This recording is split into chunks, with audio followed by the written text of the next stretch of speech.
நம்ம இன்றைக்கி இன்ஸ்டன்ட் சீம்பால் ரெசிபி எப்படி செய்கிறதுன்னு பார்க்க போகிறோம். அப்படியே நம்ம நார்மலாக வீட்டில் செய்கிற சீம்பால் டேஸ்ட்லேயே இருக்கும். பெரியவங்கள்லேருந்து சின்ன குழந்தைங்க வரைக்கும் விரும்பி சாப்பிடுவாங்க.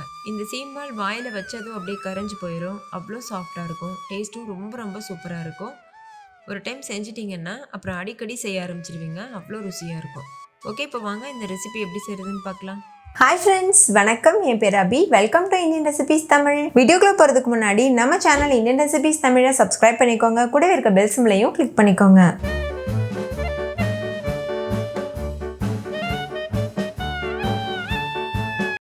ஃபஸ்ட் இந்த ரெசிபி பண்ணுறதுக்கு ஒரு மிக்சிங் பவுல் எடுத்துக்கோங்க. அதில் 1/2 லிட்டர் அளவுக்கு கெட்டியான பால் சேர்த்துக்கோங்க. நான் வந்து பேக்கெட் பால் தான் யூஸ் பண்ணியிருக்கேன். நீங்கள் வீட்டு பக்கம் கிடைக்கிற மாட்டுப்பால் கூட யூஸ் பண்ணிக்கலாம். ஆனால் கொஞ்சம் கூட தண்ணி கலக்காமல் நல்ல கெட்டியான பால் எடுத்துக்கோங்க. அடுத்து இது கூட ஜுன்னு பவுடர்னு கடையில் கிடைக்கும், அது சேர்த்துக்கோங்க. நான் வந்து ஒரு பேக்கெட் அளவுக்கு சேர்த்துருக்கேன். இந்த பேக்கெட்டோட அளவு வந்து 100 கிராம் அளவுக்கு இருக்கும். இது வேற ஒன்றும் இல்லை, நம்ம வந்து சீம்பால் இருக்குல்ல, அதையே பவுடர் ஃபார்மில் கிடைக்கும். நம்ம வந்து பால்லாம் வந்து பவுடர் ஃபார்மில் யூஸ் பண்ணுறோம்ல, பால் பவுடர்னு, அதே மாதிரி தான் இது வந்து நார்மல் டிபார்ட்மெண்ட் ஸ்டோர்லேயும் கிடைக்கும். ஜுன்னு பவுடர்னு கேளுங்க, கிடைக்கும். அப்படி இல்லைன்னா ஆன்லைனில் அவைலபிளாக இருக்குது. நீங்கள் அது வாங்கி வச்சுட்டிங்கன்னா நல்ல யூஸ்ஃபுல்லாக இருக்கும். தேவையான போது நம்ம செஞ்சுக்கலாம். எனக்கு வந்து சீம்பால் ரொம்ப பிடிக்கும். ஆனால் நான் இருக்கிற ஏரியாவில் வந்து சீம்பால் அவ்வளோவா கிடைக்காது. ஸோ நான் தேடிட்டு இருந்தபோது இந்த ஜுன்னு பவுடர் எனக்கு தெரிய வந்துச்சு. அதனால தான் நான் இது வச்சு செஞ்சு பார்த்தேன். ரொம்ப டேஸ்டியாக இருந்தது. ஸோ நான் இந்த ரெசிபி ஷேர் பண்ணியிருக்கேன். உங்களுக்கு நீங்கள் இருக்கிற ஏரியாவில் சீம்பால் நல்லா கிடைக்குதுன்னா கண்டிப்பாக ஃப்ரெஷ்ஷான சீம்பால் வச்சு செஞ்சு சாப்பிடுங்க. யாருக்கெல்லாம் கிடைக்கலையோ அவங்களாம் இந்த மாதிரி ஜுன்னு பவுடர் வச்சுட்டு நம்ம சீம்பால் செஞ்சு ஆசை தீர சாப்பிட்டுக்கலாம். இதே ரெசிபி ஜுன்னு பவுடர் இல்லாமல் நம்ம நார்மல் மில்க் பவுடர் இருக்குல்ல, அது வச்சு கூட செய்யலாம். அந்த ரெசிபி வேணும்னா கமெண்ட்டில் கேளுங்க, ஷுவராக நான் அப்லோட் பண்ணுறேன். நான் யூஸ் பண்ணியிருக்க ஜுன்னு பவுடரோட லிங்க் வந்து நான் டிஸ்கிரிப்ஷனில் தரேன், வேணும்னா செக் பண்ணி வாங்கிக்கோங்க. இப்போ இது கூட 3/4 கப் அளவுக்கு பொடிச்ச வெல்லம் சேர்த்துக்கோங்க. சேர்த்துட்டு இது நல்லா மிக்ஸ் பண்ணிக்கோங்க. வெல்லம் நல்லா கரையணும், அது வரைக்கும் ஒரு விஸ்க் இல்லைன்னா ஒரு கரண்டி வச்சு நல்லா கலந்துக்கோங்க. நீங்கள் வெல்லத்துக்கு பதிலாக சர்க்கரையும் யூஸ் பண்ணிக்கலாம். நான் கொஞ்சம் ஹெல்த்தியாக இருக்கணுன்றதுக்காக வெல்லம் யூஸ் பண்ணியிருக்கேன். வெல்லம் வந்து கொஞ்சம் கூட கட்டி இல்லாமல் நல்லா கரைஞ்சிடணும், அது வரைக்கும் நம்ம நல்லா கலந்துக்கணும். இப்போ பாருங்கள், வெல்லம் நல்லா கரைஞ்சிருச்சு, கொஞ்சம் கூட கட்டிகள் இல்லை. இந்த அளவுக்கு நல்லா கரைஞ்சிட்ட பிறகு இது கூட 1/2 டீஸ்பூன் ஏலக்காய் தூள் சேர்த்துக்கோங்க. 1/2 டீஸ்பூன் மிளகுத்தூள் சேர்த்துக்கோங்க. மிளகுத்தூள் வந்து ஃப்ரெஷ்ஷாக இடித்து சேர்த்துக்கோங்க. இதையும் நல்லா மிக்ஸ் பண்ணிடுங்க. உங்களுக்கு மிளகோட ஃப்ளேவர் பிடிக்கலன்னா நீங்கள் ஸ்கிப் பண்ணிடலாம்.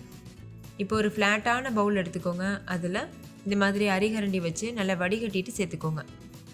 நம்ம சேர்த்துருக்க வெல்லத்தில் தூசி மண்ணெல்லாம் இருக்கும்ல, அதனால் இது போல் வடிகட்டி சேர்த்துக்கோங்க. இப்போ ஒரு இட்லி பாத்திரத்தில் தண்ணி சுட வச்சுக்கோங்க. தண்ணி நல்லா கொதிச்சு வர சமயத்தில் நம்ம செஞ்சு வச்சுருக்க அந்த பவுல் இருக்குல்ல, பால்லாம் ஊற்றி வச்சுருக்கோம்ல, அதை உள்ளே வச்சுருங்க. வச்சுட்டு ஒரு தட்டு வச்சு இதை கவர் பண்ணிக்கோங்க. இந்த மாதிரி இது எதுக்காகனா ஆவியில் தான் நம்ம வேக வைக்க போகிறோம். அந்த தண்ணி வந்து இது மேலே படாமல் இருக்கணும், அதுக்காக தான் தட்டு போட்டு மூடிக்கிறோம். நான் எக்ஸ்ட்ரா சேஃப்டிக்காக பெரிய தட்டு வச்சும் மூடிக்கிறேன். இப்போ மூடி போட்டு மூடிட்டு மீடியம் ஃப்ளேமில் வச்சு ஒரு 20 நிமிஷத்துக்கு வேக வச்சுக்கோங்க. 20 நிமிஷத்துக்கு அப்புறமா மூடி ஓப்பன் பண்ணி பாருங்கள். அந்த பிளேட்டில் அந்த தண்ணியெலாம் வடிஞ்சிருக்கு. இந்த பிளேட் வைக்கலைன்னா நம்ம சீம்பாலில் தண்ணியெலாம் வடிஞ்சிரும். அதுக்காக கண்டிப்பாக இந்த மாதிரி பிளேட் வச்சு மூடிக்கோங்க. இப்போ பிளேட் ஓப்பன் பண்ணிவிட்டு ஒரு ஃபோக் இல்லைன்னா நைஃப் வச்சு இது போல் இன்சர்ட் பண்ணி பாருங்கள். அதில் மாவு எதுவும் ஒட்டாமல் வந்திருந்ததுன்னா இது முழுமையாக வெந்திருக்குன்னு அர்த்தம். அப்படி இல்லாமல் மாவு போல் இருந்ததுன்னா மறுபடிக்கும் ஹை ஃப்ளேமில் வச்சு ஒரு 10 நிமிஷத்துக்கு வேக வச்சுக்கோங்க. அப்போ முழுமையாக வெந்துடும்.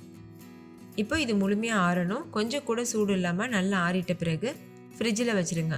ஃப்ரிட்ஜில் ஒரு 2லேருந்து 3 மணி நேரம் வச்சுட்டு அதுக்கப்புறமா நீங்கள் கட் பண்ணி சர்வ் பண்ணிக்கலாம். இப்போ பாருங்கள், இது நல்ல சில்லுன்னு இருக்குது. இது நல்லா ஆறிட்ட பிறகு தான் நம்ம கட் பண்ணிக்கணும். அப்படி இல்லைன்னா இது உடஞ்சி போகிறதுக்கு சான்ஸ் இருக்குது, ஏன்னா இது அவ்வளோ சாஃப்டாக இருக்கும். இப்போ இது போல் ஓரங்களை நல்லா ஸ்க்ராப் பண்ணி விட்டுக்கோங்க. இப்போ ஒரு பிளேட்டில் கவிழ்த்திட்டு லேசாக டேப் பண்ணிவிட்டு இதை இந்த மாதிரி வெளியில் எடுத்துருங்க. பார்க்கும்போதே சாப்பிடணும் போல் இருக்குல்ல, டேஸ்ட் ரொம்ப அட்டகாசமாக இருக்கும். கண்டிப்பாக ட்ரை பண்ணி பாருங்கள். இதை உங்களுக்கு நீங்கள் விருப்பமான ஷேப்பில் கட் பண்ணிவிட்டு சர்வ் பண்ணிக்கலாம். சின்ன சின்ன க்யூப்ஸாக கட் பண்ணிவிட்டு கூட சர்வ் பண்ணிக்கலாம். கத்தி எவ்வளோ சாஃப்டாக உள்ளே இறங்குது பாருங்கள். ஒரு நல்ல ஒரு ஜெல்லி மாதிரி இருக்கும். வாயில் வச்சதும் கரைஞ்சி போயிடும். ஸோ கண்டிப்பாக நீங்களும் இதே மெத்தடில் இந்த சீம்பால் ரெசிபி ட்ரை பண்ணி பாருங்கள். வீட்டில் இருக்க எல்லாரும் நல்லா என்ஜாய் பண்ணி கேட்டு வாங்கி சாப்பிடுவாங்க. சீம்பால் கிடைக்காத இடத்துல இருக்கீங்கன்னா கண்டிப்பாக இந்த மெத்தடில் செய்யக்கூடிய இந்த ரெசிபி உங்களோட ஆசையை ஃபுல்ஃபில் பண்ணும். கண்டிப்பாக நீங்கள் செஞ்சு பார்த்துட்டு டேஸ்ட் எப்படி இருந்ததுன்னு கமெண்ட்டில் சொல்ல மறந்துடாதீங்க. ஓகே ஃப்ரெண்ட்ஸ், இந்த வீடியோ உங்கள் எல்லாருக்கும் ரொம்ப பிடிச்சிருக்குன்னு நம்புகிறேன். பிடிச்சிருந்தா லைக் பண்ணுங்கள், உங்கள் ஃப்ரெண்ட்ஸ் கூடவும் ஷேர் பண்ணுங்கள்.